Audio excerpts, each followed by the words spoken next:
Love this podcast? Support this show through the Acast supporter feature. It's up to you how much you give, and there's no regular commitment. Just click the link in the show description to support now. You're locked in. Look at what we have here, folks. To the only show that matters. The cream of the crop. Duke Loves Rasslin. And there is no one that does it better than your host.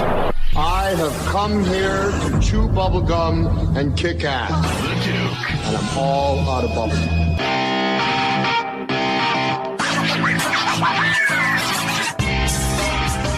This is Brian Atomic, the most destructive, the most aggressive, the most explosive wrestler in the scene right now. And you are listening to Duke Loves Rasslin. Brothers and sisters, let me tell you something. Year 8 of the Duke Loves Rasslin podcast, I am not holding back, okay? I am bringing on the best, the brightest. Not only are we talking Hall of Famers, not only are we talking about wonderful people who are on TV today making it happen, but also the future of the entire pro wrestling industry. And certainly our next guest here is somebody that I know is just going to continue to be a name that you will never forget.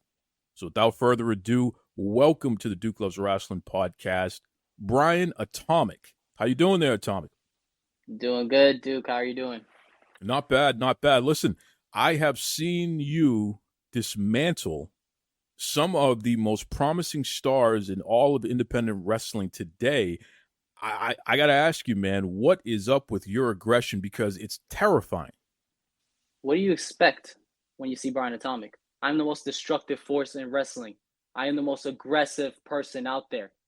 Well, you certainly are. And listen, I'm not trying to give you a hard time. Legitimately, I'm a fan of your work, man. But I wonder, though, pro wrestling is a sport, and it just seems like there are times where you kind of cross the line there, Brian Atomic, where it seems like you're more interested in hurting people as opposed to winning the match.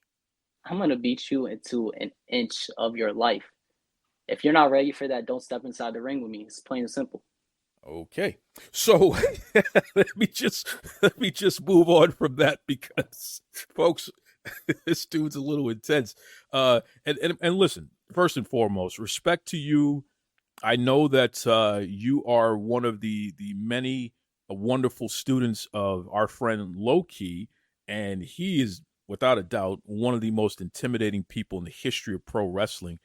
Is this why you bring this type of energy to matches yourself here? Because you come from someone who legitimately puts fear in the hearts of everyone when he steps in the ring? Well, let's get one thing straight. This is something that's always been inside Brian Atomic. He just helped me bring it out a little bit more.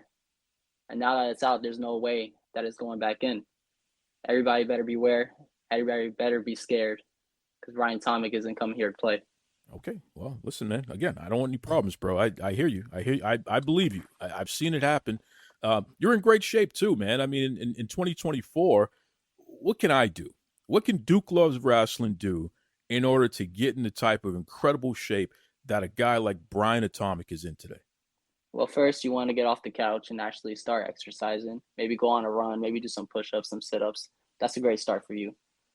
But I'm not expecting much out of you, so don't worry about it. Wow.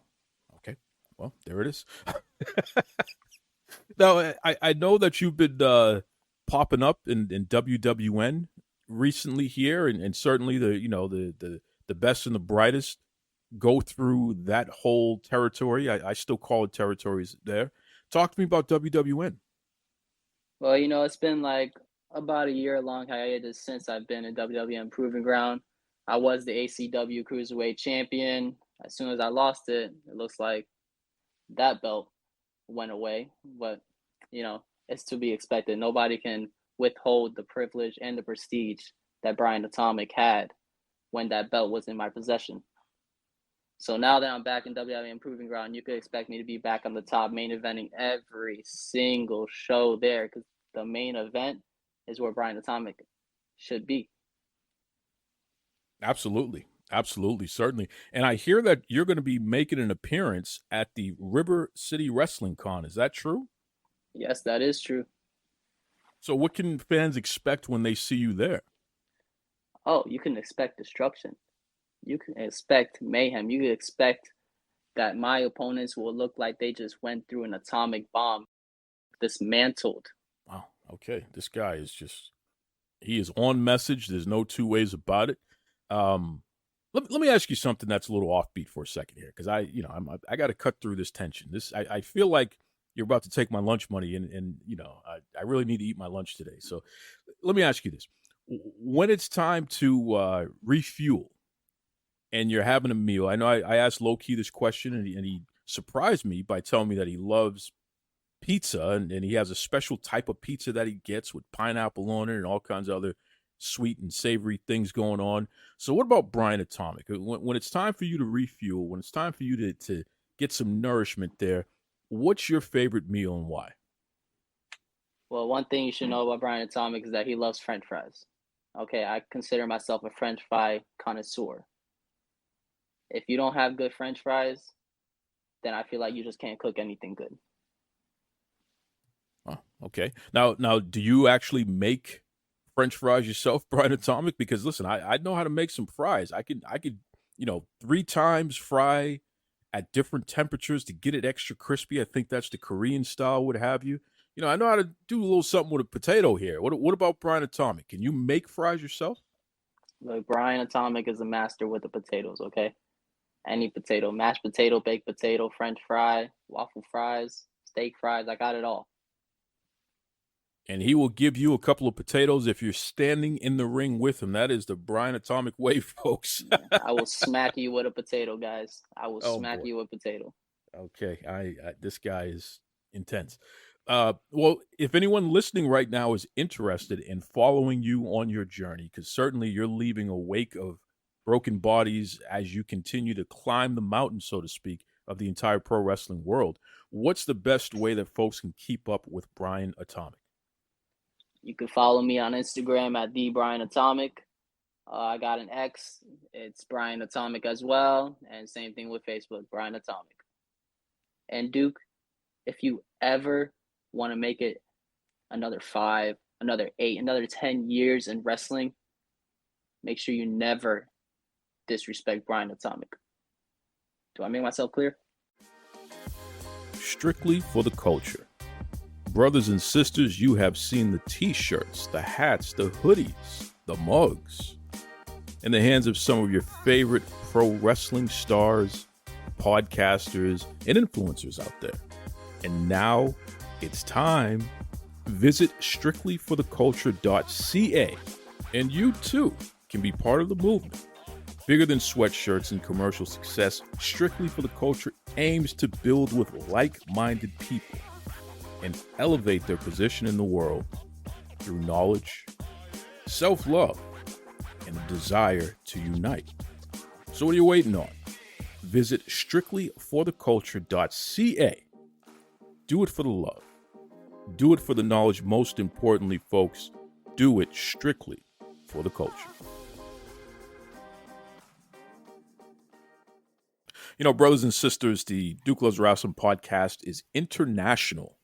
And certainly, we started the first episode of this show that I did an interview on was with Adrian out in Middle Kingdom Wrestling, which is in China. The guy was all the way in China, and he did my first ever interview on Duke Loves Rasslin. So we started international, and here we are celebrating our 8th year anniversary, and we're going to continue to be international because aside from talking to wrestling promoters and all of these great wrestlers from around the world, I really love talking to great fans as well because the perspective is just so interesting, especially when you can get somebody who is from somewhere else. So, one of my favorite people in all of the wrestling community is a lady who's out in England, and she's just so cool. She's passionate about pro wrestling. She's knowledgeable. But more importantly, she's a really, really great person, and I'm just very happy to have her on this show because she's been on one of my other shows before. So without further ado, welcome to Duke Loves Rasslin, Stella. How you doing there, Stella? I'm doing great. Thank you so much for having me on. I'm very excited to talk about WrestleMania with you. That's right. That's right. And listen, let's get to the most important stuff here. I'm the guy with the Boston accent. You're the lady with the English accent. So let's talk about the accent thing for a second here. Um, do you realize you have an accent? Like, is that a thing that you're conscious of? Yes, it Okay. is. Because there are so many accents in the UK. You can do like a 30-minute drive and there's a different accent. So because I moved from my hometown, I stick out like a sore thumb where I live now. So I'm So very does this become a conscious. problem where they're like, "Where are you from?" Where it's just, talk to me about that.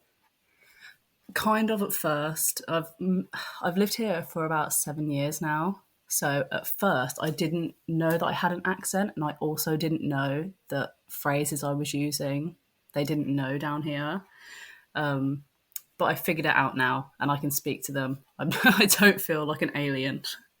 I love that. I love that. Listen, again, I'm a Boston guy, and we don't really sound like people anywhere else. I mean, really, the New England area. When you start getting real deep up in the north of the Northeast, the accent changes, and it's totally different from New York and even Rhode Island. They're very different, even though they're right next to us. So I sympathize with you very much about the accent thing. I didn't know I had one until somebody pointed it out. Then it's like, oh, okay, I guess that's just the way it is. So Yeah. you're a lifelong wrestling fan, right? Not lifelong, but most of my life. I started watching when I was 11 years old, and I'm 24, nearly 25 now. Wow. So a long time. Yeah, that's a long time. I mean, goodness gracious. So how many people have you put wrestling holds on? You can tell me. It's safe now since you're a grown woman now. You can admit what you did back then. So were you putting guys in headlocks and stuff like that? Sometimes. I mean, I started watching wrestling before my little brother was born. So when he was born, then I had someone to sort of practice them on. We do still wrestle a little bit now, now that he's Well, bigger. I was going to say he's bigger now, so he can actually put some holds on you back. Yeah, and he's quite strong actually. So it's a more of a fair fight now. Now you're tall though, right? Aren't you tall? Like you're taller than most of the girls around, right? Yeah, I'm about 6 foot, so pretty tall. Wow. So why are you not wrestling? I think you could challenge, Charlotte Flair right now. I think that would be pretty awesome. The reason that I can't wrestle is because I'm so clumsy and not athletically gifted at all. Listen, that was John Cena's problem too, but yet look at the career he's had. So there's still hope for you, Stella. True. Maybe There I'll is. go find a wrestling school, give it a go. If you were to become a wrestler, what would be your gimmick? I mean, what would be like the real thing that Stella would be like, yeah, this is me. Oh my God, I don't know. Because when I was younger, I sort of envisioned my gimmick, and that's what Rhea Ripley is now. So she kind of stole that from me, to be honest. See that? Rhea Ripley, just so you know, you're in big trouble. Okay? Stella is coming for you. You can't just go around with the tattoos and being mommy and all that stuff. It's not fair. Stella did it first. So It's there not. it is. I'm coming for the World Championship next That's right. WrestleMania. Next WrestleMania. Listen, we got to bring it to England. You know what I mean? Oh, we can do it. do. Yeah, why not? Why not? That'd Bring it be to England amazing. and then really see who the baddest woman in the UK is. Why not? I love I'm that. down. So speaking of WrestleMania, we just had it, and WrestleMania 40. It was a big spectacle. It was without a doubt the most watched WrestleMania of all time, and in fact, Peacock Channel, which I think is only in the United States. So this is just in the United States. They put out a statistic stating that 1.2 billion hours of WrestleMania content was consumed over Saturday and Sunday. What do you think when you hear those kind of numbers? That's insane, to be honest. I Right? mean, well, it's crazy because it feels like WWE now is almost bigger than it's ever been, at least in my lifetime. you know, And with the rise of social media, I guess it is more accessible, but it just goes to show how big WrestleMania 40 was. And I think those numbers are actually deserved. So you're into the stuff that they're doing right now. I That's love awesome. it. I think it's the most excited I've been about wrestling in a long time. Now, you and I, we've had some great conversations through the years about life and our philosophies on things. And I know one of the things that always stood out to me about you is the fact that you maintain a diverse circle around you, a diverse circle of friends and people that you care about and what have you, and you love culture. How much of that factors into your feelings about the current WWE product? Because certainly I think it's from a cultural standpoint, it's more diverse than it's ever been, right? You know what? I would agree. And it is really great to see. And it's nice as well when you think about even things like 3 black women having such a great showing at WrestleMania and the aura that they have. It makes me happy that children and other people will get to see themselves sort of represented in WWE. And I think that's amazing in of itself. And it showing all the different, like the Lucha Libre style we saw at WrestleMania 2, which was a lot of fun. I think all round it is very diverse, and it's just great to see all these different styles of wrestling and these people that come from different cultures getting that representation. It's great. Absolutely, absolutely, and certainly there is one wrestler in particular that I know is someone that you have a lot of time for. I don't want to spoil it, so I'm going to have you say their name and really explain what is it about this wrestler that you love so much. Which one? There are a few that I love so much. Well, unfortunately, he lost his Intercontinental Championship. Okay. Gunther. Yeah, that guy. Are you telling me that there's That somebody guy. bigger than that guy to you? Well, I have to tell you that to me, Gunther and Cody Rhodes are pretty level at the moment for me. Oh, okay. So we're going to table Cody for a second. We're going to table the American Nightmare for a second, because I thought for sure that if Ginny ever allowed it to happen, that Gunther would be you would be like his other wife or something here. So we got to talk about this. What is it about Yeah. Gunther that has just captured your interest and made you so passionate about him? There's a few things. His style of wrestling, just raw brutality. I love it. I've seen, tweets somewhere where it's like Gunther doesn't even really have one finisher. He just beats the crap out of somebody until they just cannot get back up, which I love. And his character, where he's heel, but he's not always stooping to these really low tactics. He's sort of a I don't know what the word is, like courageous heel, respectful heel, where, he sort of respects his opponents, he respects the ring, he respects the championship. He doesn't need interference, and he just goes out there and gives it his all and just has a lot of respect for what he does. I kind of just love that about him, and I love how dominant he's been. I just think he's awesome. He's a guy that had a lot of weight on him for years. I mean, he was a heavyset guy, and he was challenged by the WWE to once and for all drop the extra pounds and get himself into the best shape of his life. They told him, we believe that you can make it to the next level, but we need you to get in better shape. And, through the years, so many people have been spoken to in that manner. The Big Show, Mark Henry, Yokozuna, Keith Lee. In fact, Keith Lee was told the same exact thing at the same time that Gunther was told. Unfortunately, a lot of those guys that I mentioned, they did not adhere to the directive, at least not at first. And it slowed down their careers to a certain degree.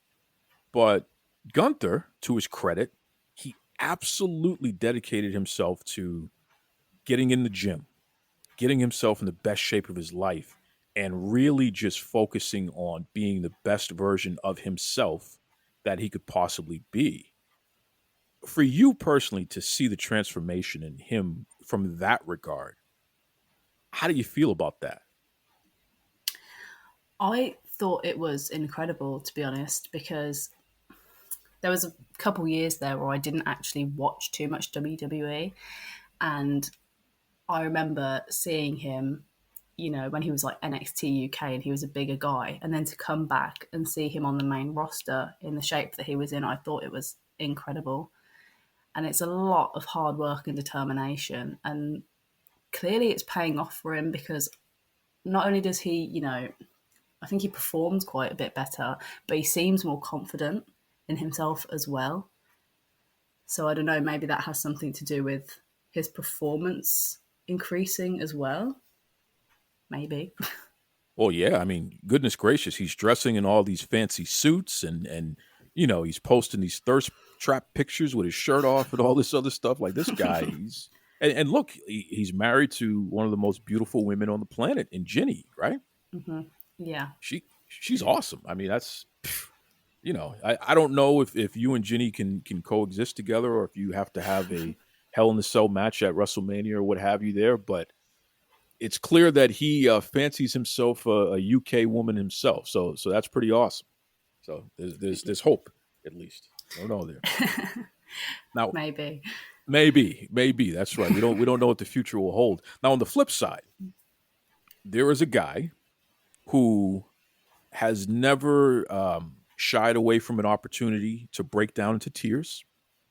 Mm-hmm. He is a guy who left the WWE and he took a sledgehammer to the throne of Triple H.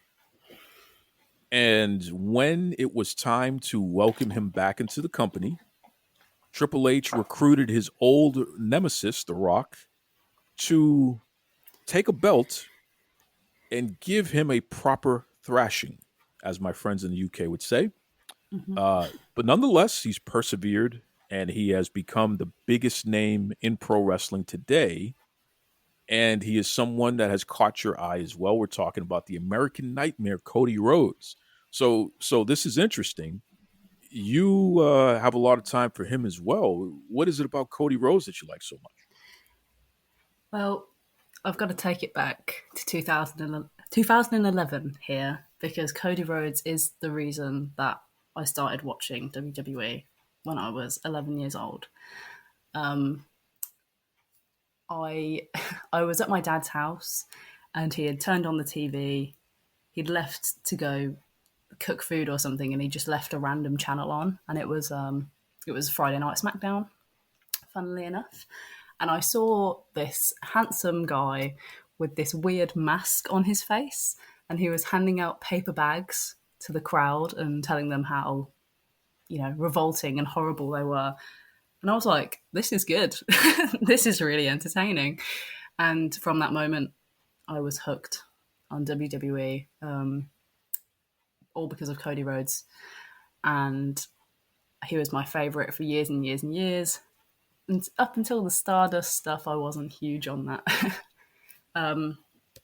And now seeing him come back, when I knew all those years ago that he had all this potential to be great, and he just wasn't being given the opportunities, to see where he is now, it's amazing. And I have to admit that when he won the WWE Championship, I cried a lot. Well, you hear that, fellas. All you have to do is get some brown paper bags and tell people they're revolting, and you may catch the eye of Stella. So just keep that in mind there. But don't wear face paint, because that might ruin it.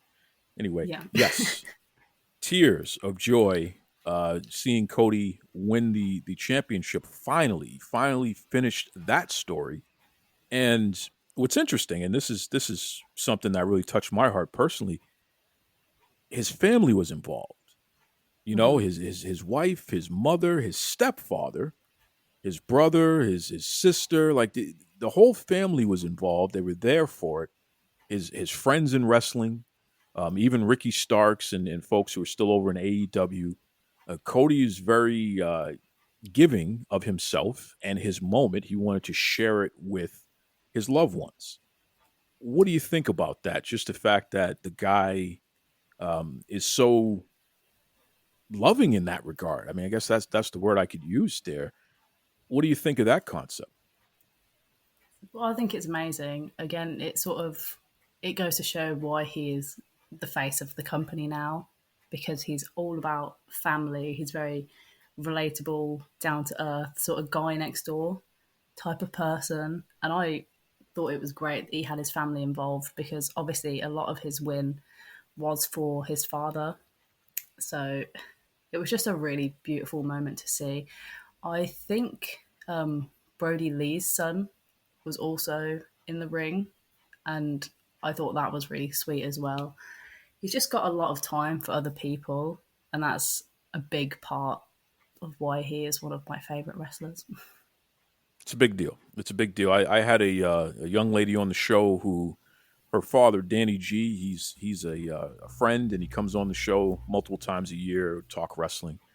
But his daughter, who's in middle school, she spoke about the fact that Cody Rhodes, and just, being a fan of his and following the way that he treats others and what have you, has helped her battle her depression, and really has kind of pulled her out of that, and make her, enjoy life again. That was actually the phrase that she used, which I thought was just so powerful, because wow, when pro wrestling is at its best, that's what it can do. It can literally save lives. And on a personal note, it's absolutely saved my life.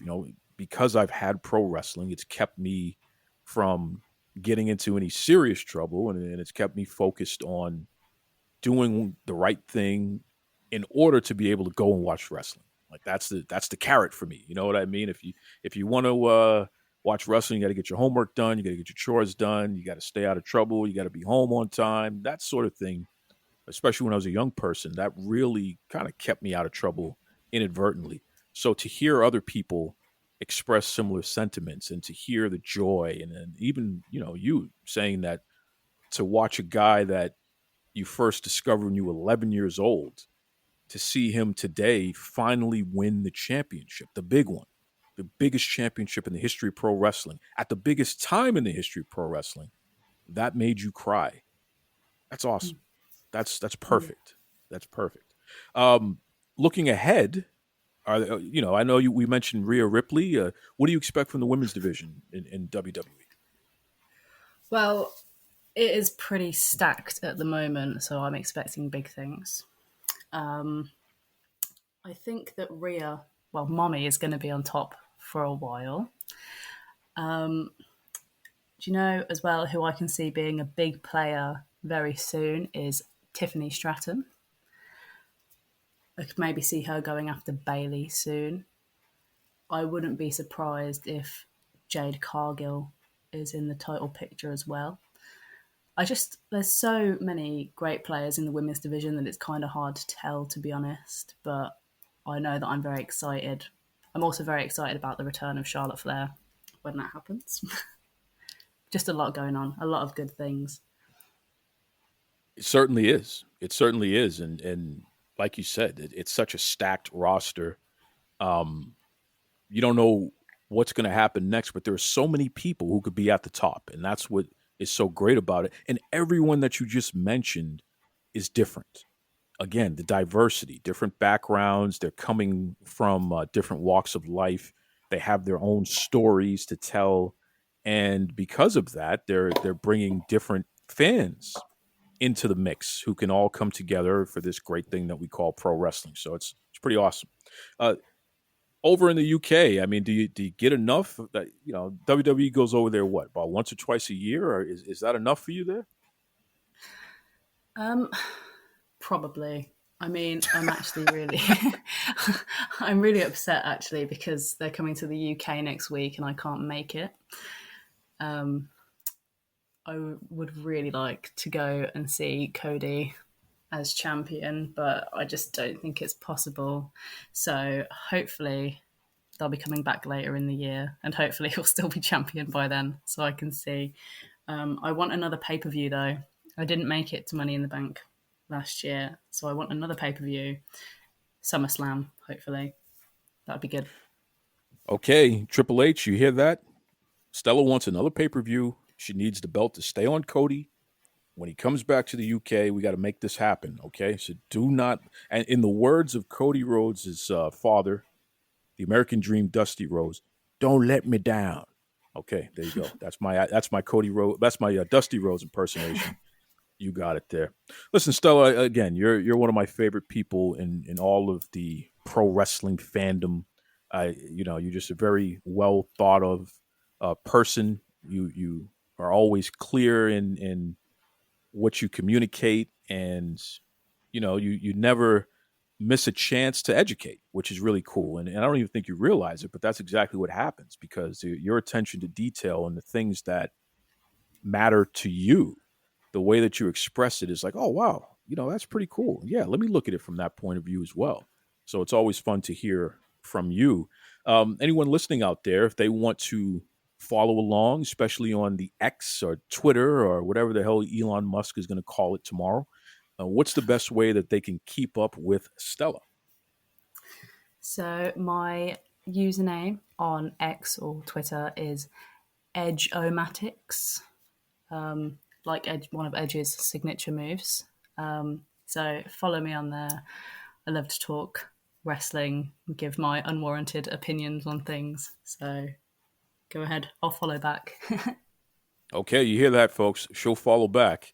But just don't be weird, because Stella doesn't have time for that, and she'll powerbomb you. She's 6 feet tall. She can get it done. And also, we got to talk about Greg's. Okay, when am I going to get a sausage roll? Because it's kind of ridiculous that we've been friends for a couple years now, and you have never, ever, ever sent me any Greg's. What's going on here? Well, by the time it gets to you, it would be bad.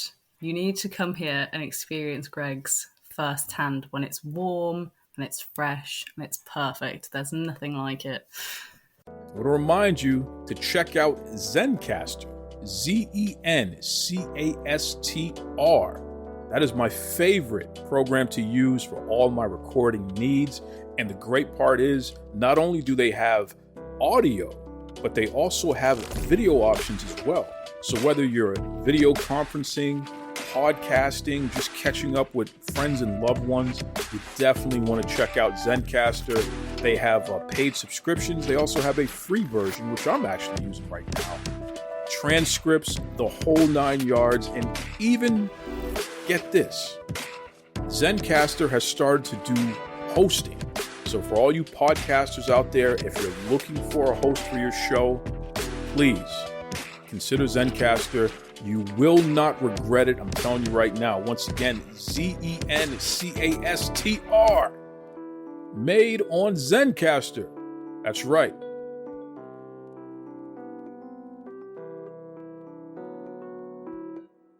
All right, we're rocking and rolling. Once again, the 8th year anniversary episode of the Duke Loves Rasslin podcast. And of course, I had to reach out to my good cousin from up north. On the heels of his WrestleMania trip, decided to come back and give us an update on all the goings on in the city of brotherly love. So without further ado, Leigh Bursey, welcome back to Duke Loves Rasslin. How you doing, brother? Man, I really love that I'm a cousin from up north. It's like we're like Dudleyville here. I dig this. That's exactly it. I'm doing good. Yeah, for sure.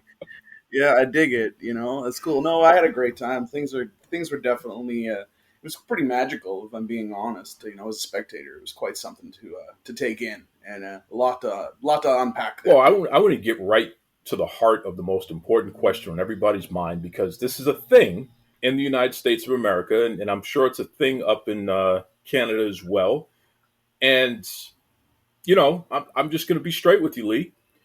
Our friends over in Philadelphia, they have something called a Philly cheesesteak. It is a steak sandwich with cheese on top, and, they're very proud of it. That's literally the official sandwich of Philadelphia. But here in Boston, we have steak and cheese subs, right? We use real cheese. We don't use Cheese Whiz. Our steak is a higher quality, I believe, and we pepper it up and all that good stuff there. So, this is like a rivalry, so to speak. And I've discussed this on the show for the past 8 years straight. Steak and cheese subs are better than Philly cheesesteaks. So I don't know if you ever had a steak and cheese sub, but I want to get your take on the Philly cheesesteak. Were you able to partake in the official Philadelphia sandwich? Oh yeah, for sure I was. I'm a fat kid. It's like my goal. That's why I went. I got to be honest. I've not had the Boston version of this. The Steak and cheese sub. Steak and cheese steak sandwich. But I have had various steak and cheese like sandwiches from various chain restaurants that have an international franchise appeal, I suppose. I mean, I know Subway and the Quiznos of the world and Mr. Subs all do that as well. I look forward to trying it, but I feel like you kind of undercut the quality of what I did have. Because, yeah, you're right. There are certain places where you can get the cheese whiz, but actually they are famously known for provolone cheese. And they also use peppers. I think I had, I'm going to say 6 of them over the time I was there. Jesus. Yeah, I wanted to try as many different ones as I could. So they had one that was like pizza flavored, and then they had another one. And it's easy for me to have 6 of anything because my wife was with me. And, she'll try something and be like, okay, you can have the rest. I don't want the rest. And I'm like, you know what? That's what I'm here for. That's why I married you. So hand me the cheesesteak. So I would say it was a delicacy. It was just very much that perfect urban man food for when you've had too much to drink. There's too many $12 beers to enjoy at the arena. They're all warm.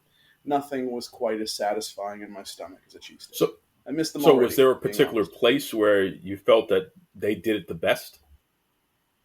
My wife has opinions on that, maybe more than I do. She mentioned a couple of them, actually. Of course, I knew when my wife made a cameo in the background that my dog would go off.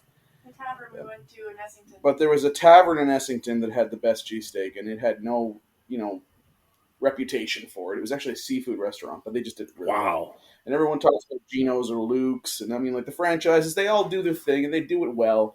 But ultimately, there's a difference between... I think there was a great argument about professional wrestling about this a few years ago, right? When Seth Rollins was talking about how he's part of the biggest company, and therefore they're the best company, and every other wrestler chimed in with talking about how, like, WWE is the Big Mac of the wrestling industry. I think there's a comparable argument here. You had places like Geno's and Luke's, which made great food.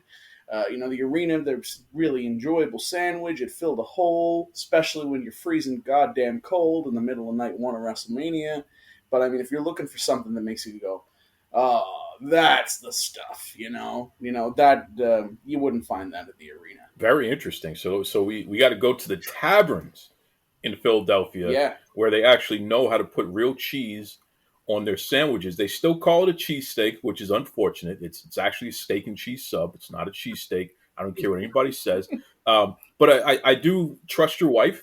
I trust your wife more than you, which is, she decided to marry you, so she's a good decision maker, Leigh. So if she says that the tavern is the way to go, then that's what we're going with. So there it is. Shout out to Leigh's wife. Okay. She knows what she's talking about. That's right.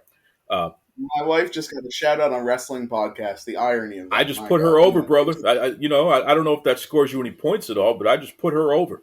We'll see.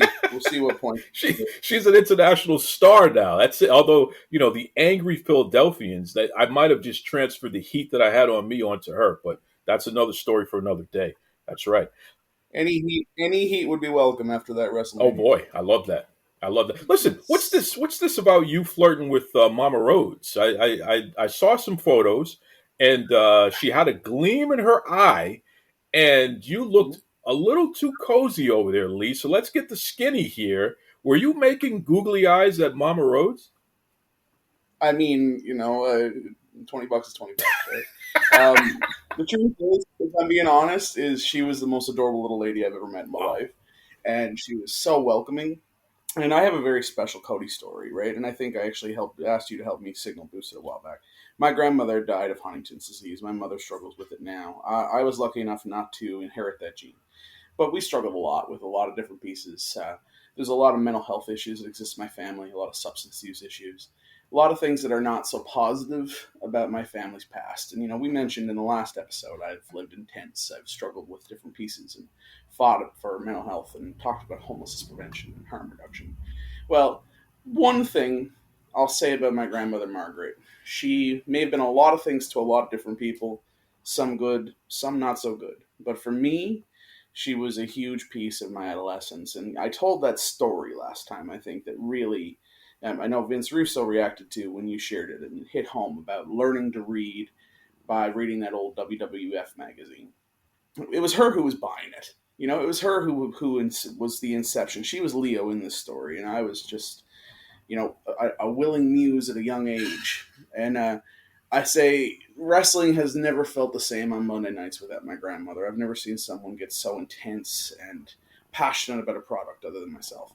And when in the last couple of years of her illness, I was trying my best to fulfill as much of those wish list items as I could. Favorites were Bret Hart and The Undertaker. Okay, great. We're going to go meet Bret Hart and The Undertaker no matter what it takes. And we did. And, I got her with pictures with Billy Gunn and pictures with Mark Henry. Shout out to, those guys in Kingston, Chinlock Dudes, Jen Murphy and stuff. They did some really cool stuff, and they still are. And all of a sudden, she's backstage with Tommy Dreamer. All of a sudden, she's meeting the Shockmaster. And, it's cute. It's fun. It made me feel really good. And, I got to share that story with Billy Gunn the other day, too. He was pretty touched by it. He's like, I don't get a lot of those stories, but they're always feel-good things. Well, whatever the case, the last wrestler she ever met was Cody Rhodes. And it was a cancer fundraiser by a great group out of Ottawa. And I remember that there was a bunch of talent there. MJF was there. He was so in character. He was obnoxious to such a point that it was almost too much, man. He called her wheels when she was in her wheelchair and refused to take a picture with her. And I'm like, you know what? Kayfabe may be a little too far with you, kid. I've warmed up to him since, but I wanted to smack him in his mouth. I guess maybe that was the goal. But, at the same time, I kind of would have liked to have that picture with my grandmother, especially now. So if you're listening, Maxwell, you're a fucking prick. Anyway, moving on from that, she was too sick. Man, that day was a bad day. And we didn't make it to opening bell. We had to leave. And it was sad because she felt terrible on the way home. Like she'd cheat me out of an experience. But when she met Cody Rhodes, she actually stood up out of her wheelchair. And he made her feel like $1 million. And I don't think I saw a bigger smile on her face in weeks, let alone on the day when she felt awful and her body was falling apart. And he talked about how he had a sister named Margaret, too. So I wanted to share that with Mama Rhodes. I saw the opportunity, and I couldn't help myself. And that's probably why she gave me that really close hug, because I think it impacted her, too. Now, like I said, wrestling is a love story, man. Wow. Well, definitely shout out to Grandma Margaret. And Cody Rhodes' sister, Teal Margaret, who she's my favorite Rhodes, by the way. Definitely shout out to Mama Rhodes. And something, Cody, I got all these folks coming on the show, putting you over. You and I, we don't see eye to eye on a lot of things, but Cody Rhodes is a good guy. Shout out to him. It's amazing.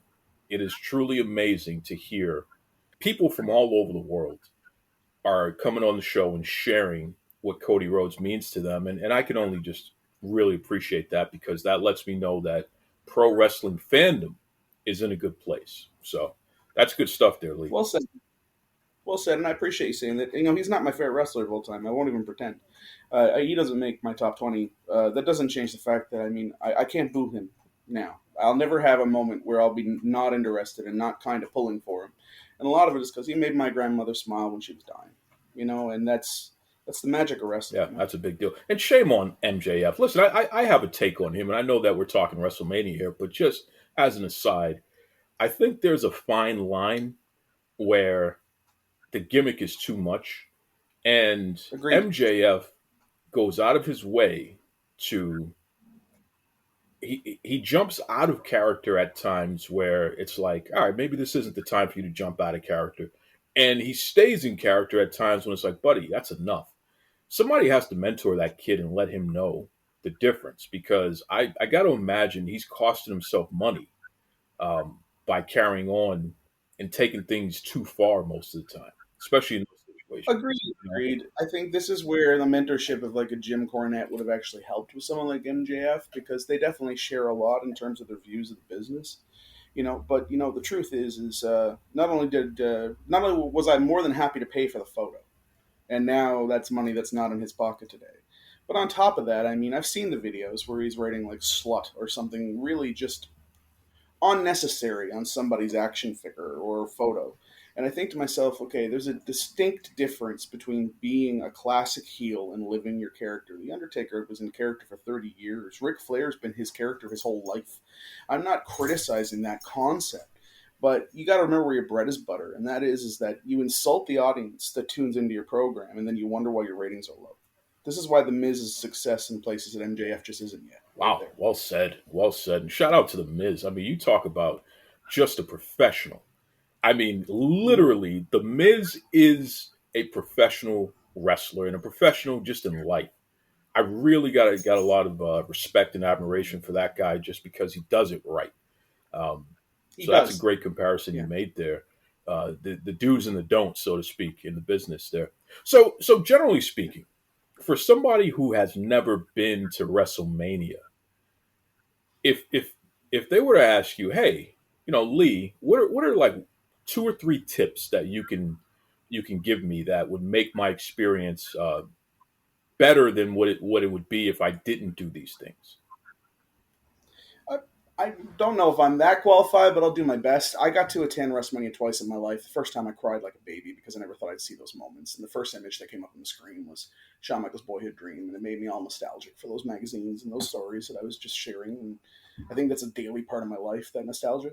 But it was also the longest goddamn WrestleMania of all time, and that was 15, or what? No, sorry, not 15, rather. It was 5 years ago. It was at MetLife Stadium, 35, and it was, of course, the last one. That was a 1 night event. And the reason why, not only did they steal this concept from Wrestle Kingdom, which works because Wrestle Kingdom was famous for having a qualifying event in the main event of night 1, and then having their IWGP champion defending against who earned that opportunity in night 2. Very similar to what we saw this year for the first time.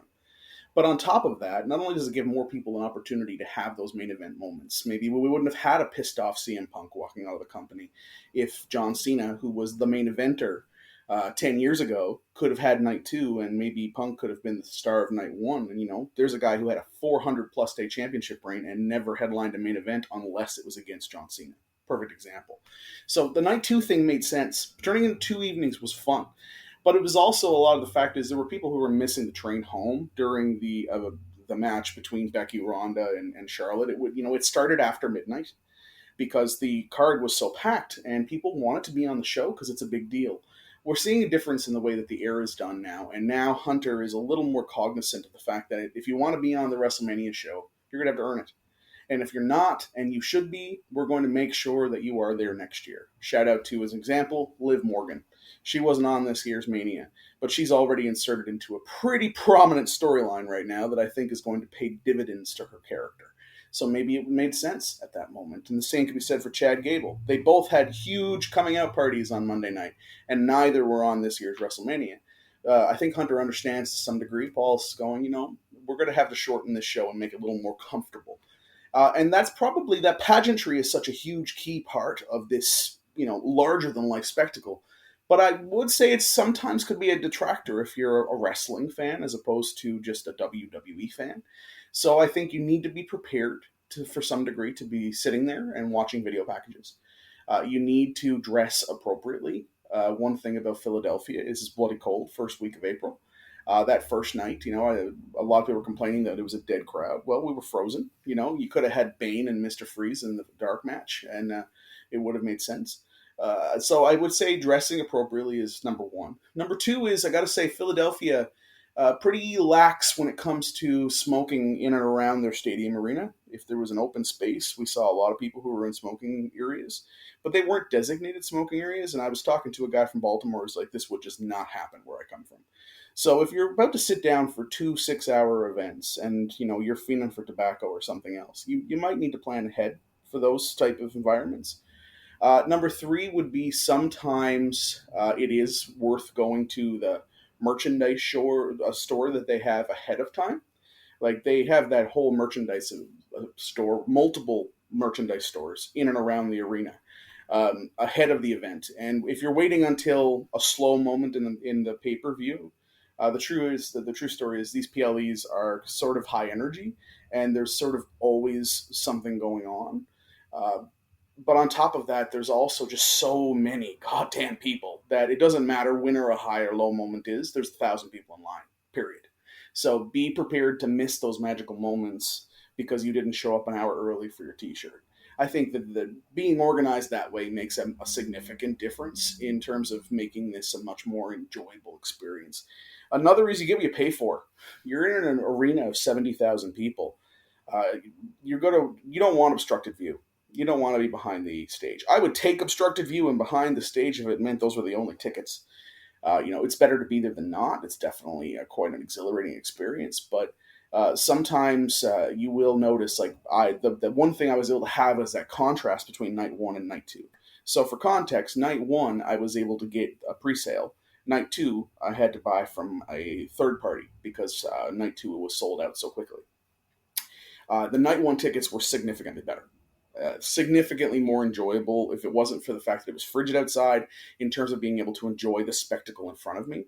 Whereas night two, if I stayed in my seat, I would have driven myself insane. And I found myself going to central areas that were less populated on the staircases to sit down and watch the event. Not quite fire hazard heavy, but you got 50 people on a staircase that holds a few thousand. It's not so bad, but that helped make the night two much more enjoyable. And the weather happened to be in our favor on night two.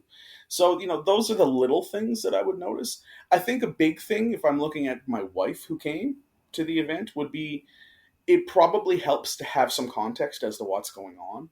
People buy this event at this time in history, months and months and months and months in advance before a card is ever announced. I actually am a massive CM Punk fan, and I think Seth Rollins is one of the best performers in the world. I had this idea that CM Punk and Seth Rollins would be the night one main event. I know that Seth Rollins has always wanted main event, and I know it was a big thing for CM Punk, and I was pretty sure that Cody and Roman's story was going ahead. So I jumped the shark, and I bought better seats for night one. It didn't work out as planned, but I think that had there not been the injury, you could probably make a case that was the direction at least the story was going. But regardless, I ended up getting a pretty solid 40-plus minute main event with one of the largest characters in the history of the company. My poor wife, on the other hand, was like, "Who's that? What's happening?" And I think that there's a lot of the casual audience that maybe Vince Russo tends to reference from time to time, who are not going to be plugged into every story. And I think a good example of not being plugged into every story would have been the exceptional triple threat match for the United States title, or the Intercontinental Championship match that really only came to fruition as a story a couple of weeks ahead of the pay-per-view, both of which were standout performances for the night. Sami Zayn versus Gunther was one of the best matches I've ever seen in person in terms of its execution. But I did notice that although there's people who are obviously very big Sami Zayn fans, like myself, and a lot of people who are probably very invested in this, it was difficult to keep that investment for some of the audience who were noticeably either waiting for what was to come next or just weren't interested in a story that didn't have the background that obviously a lot of the other matches leading into the pay-per-view did. So a couple pieces in pacing. My biggest recommendation would be, if you want to be a part of this, is that you've got to buy your tickets early. And you've also got to prepare to be disappointed. We've seen people who get very tribal at these events, and I always think that's kind of foolish. It's no place for your high heels. Nobody cares how pretty you look. I always get a kick out of guys who show up with their title belts. I'm all for it. I love the fandom. I've got a couple of those belts hanging on my wall. I think they're gorgeous. I appreciate wanting to have that memorabilia, but if you're going to carry it to the arena, I'm going to challenge you to a fight for it, because my opinion, that's how this works. If you're going to carry a title belt, then be prepared to defend it. Otherwise, I would say be prepared to spend a lot of money, a lot more money than I think any of us are aware of. There's a reason why these are the highest grossing pay-per-view and PLE events of all time. And that is that, you can make an argument that for my wife and I to go to this event, and we don't come from a lot of money, by doubling your revenue because you're having 2 nights of an event, and then to get any type of seat that's reasonable in an arena that size, you're spending more than you realize. And that's just on the first part. That doesn't include literally, I think there was a Dr. Dre Snoop Dogg Gin and Juice, which was $18.95 American. Jesus. You have 2 of those, you've spent $40, $40 American. For me, we're looking at almost $60 to have a drink, right? So a lot of positives. I think that it's really easy to get caught up in the emotion. I thought it was cool they had sign-making stations, and they were really encouraging that fandom and encouraging people to get involved.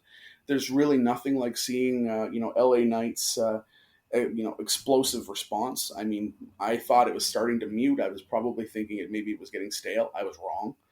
He gets a response unlike anyone other than Dominic Mysterio. I'd say the two of them get the biggest responses of the night that are the least divided. In a match with Cody Rhodes and Roman Reigns, you're going to have division because there's still an audience that loves the Tribal Chief. There's going to be people who are pro The Rock, who are cheering for Seth Rollins, who actually are still cheering for, Drew McIntyre. But no doubt everyone hated Dominic Mysterio, and everyone loved LA Knight. And those moments specifically were pretty cool to be a part of. The audience gets into it. If you're easily annoyed by catchphrases, I heard yeet about 700,000 times in an afternoon, and it ended up being the worst match on the bill. Sometimes there is a toxic element to professional wrestling fans, especially when they drink a lot.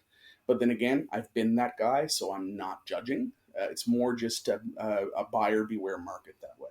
Overall, the event was magic. It was magic, man. I was a kid again. Some of these matches were outstanding.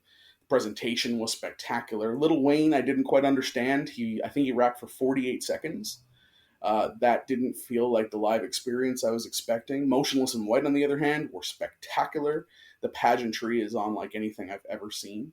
And I did get a kick out of a few guys I was standing next to going, "Oh my God, is that Muhammad Ali on stage?" And it was Thunderbolt Patterson. And I thought, I got humor out of those moments. But for the most part, I would go again. And to be honest, we ran into some other fellow Newfoundlanders there, which was amazing. For context, our island is like 500,000 people. And our capital city, of course, would be much smaller than that. And we managed to run into other people we had never met before from St. John's. And we're already thinking about what it's going to look like if they end up going out to Viking land there in Minnesota next year. It definitely is a contagious experience. I'll give it that. If there was ever a king of Canada, my vote would be for Leigh Bursey. Leigh, that was an excellent assessment of WrestleMania. You were able to give us some information about your take on the matches, but also the atmosphere, the food in Philadelphia, the whole 9 yards, which I love. And that's exactly why you had to be a part of this 8th year anniversary special for the Duke Loves Rasslin podcast.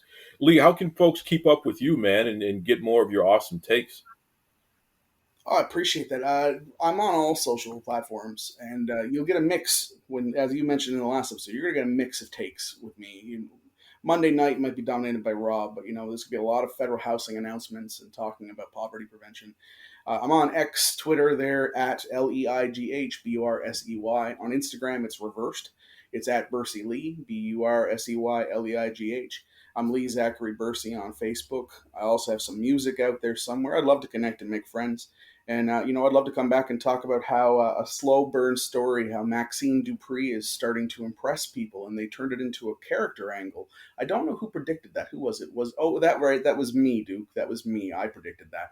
Maybe we'll have to come back on and discuss a few more matters sometime soon. In the meantime, brother, congratulations. 8 years. That's awesome. Till next time, be kind to yourselves and be kind to others. Take it away, Tony Schiavone. This is Tony Schiavone, and we're desperately out of time on Duke Loves Rasslin.